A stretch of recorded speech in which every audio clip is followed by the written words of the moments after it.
সকালে ঘুম থেকে উঠেই যদি প্রকৃতির এইরকম সুন্দর দৃশ্য দেখা যায় তাহলে তো পুরো দিনটাই ভালো কাটে।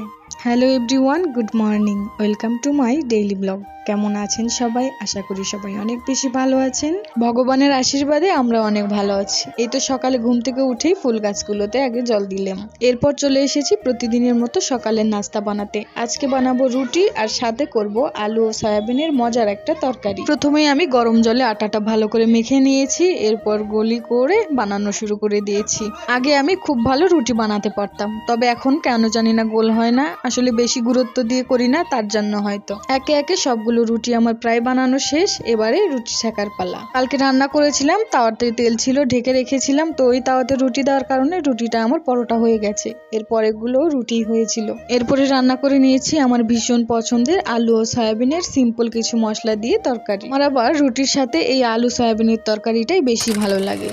সকালের রান্না বান্না খাওয়া দাওয়া সব শেষ করে এবারে চলে এসেছি রুম গোছাতে। আসলে সকালে ঘুম থেকে উঠে তো বিছানা গোছানো হয় না, সেটা আমি পরেই করে নিই। আমার যেহেতু ছোট বাচ্চা, বেশিরভাগ সময়টাই ঘর এলোমেলো করে রাখে, যতটুকু গুছিয়ে রাখার চেষ্টা করি আর কি। বিছানাটা তুলে ভালো করে ঝেড়ে নিলাম, এবারে ওর কাগজটা পেতে দিলাম। আর ওই যে ওর একটা হাতি, সেটা ছাড়া তো তার চলেই না। এরপরে ঝাড়ু দিয়ে নিলাম। আর প্রত্যেকদিন ঝাড়ু দিলেও অতগুলো করে ময়লা বের হবে। রাস্তার সাথে বাসা হওয়ার কারণে এত পরিমাণ ময়লা যে কি আর বলবো। এরপরে রাতের কিছু থালা বাসন ছিল, ভালো করে ধুয়ে নিলাম। থালা বাসন ধোয়াটা আমার খুবই বিরক্তিকর লাগে। তারপরে রান্নাঘরটা ভালো করে পরিষ্কার করে নিলাম।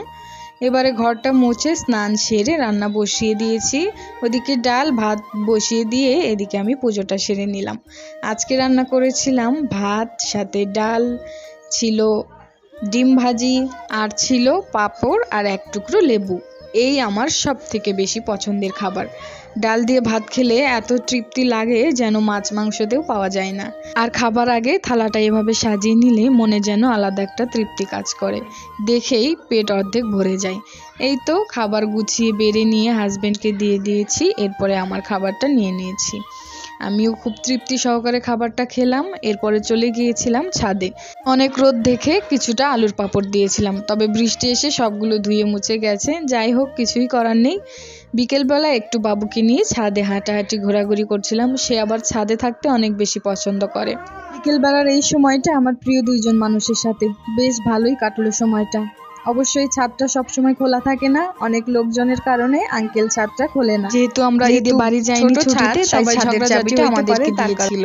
এরপরে রাতে ছিল আমাদের খাবারে লুচি ও সবজি। লুচি সবজি আমার বরাবরই অনেক পছন্দের। যেহেতু ছুটি কয়েকদিনের মধ্যে শেষ, তাই ভালো মন্দ রান্না করে খাওয়াচ্ছিলাম। আপনাদের সাথে গল্প করতে করতে ভিডিওর একদম শেষ পর্যায়ে চলে এসেছি।